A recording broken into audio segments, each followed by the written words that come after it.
tayo sa Good Morning Views Jordan. So, next na review natin yung ating actual unit ng Super Carry. Okay, so ito yung diesel engine natin na 0.8 lang. So ito yung pang-negosyo na sasakyan ng Suzuki ngayon, bago.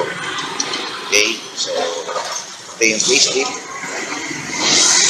Okay, ayan, Super Carry turbo engine siya.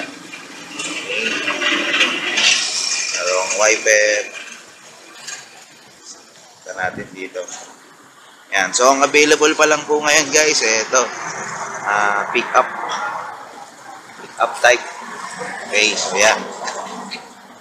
Okay, so pasok tayo sa loob. Okay, so ito sa loob, manual.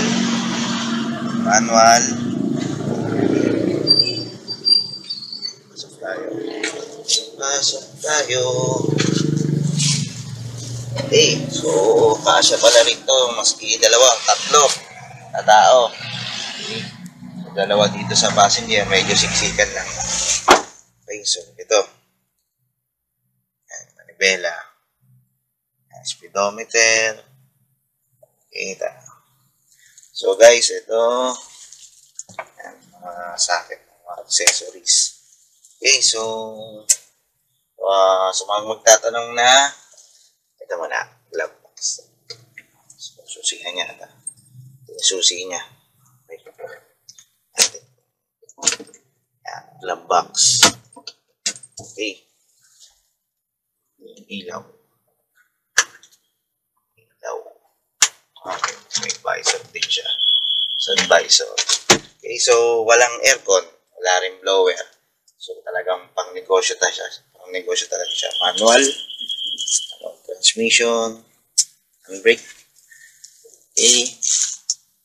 So sa labas tayo, check pa natin kung ano yung makikita natin sa labas. Okay. All manual. Yung gulong niya. And 13. May rim. Rim lang to, rim. Okay. Dito. Burner niya. Okay na. Makita natin. Okay. So, yun lang muna. Sa mga interesadong bumili or mag-inquire sa unit na to, okay, pwede nyo kaming i-text sa number na sa screen nyo. Please like us on Facebook, Suzuki Automotive Philippines. Thank you!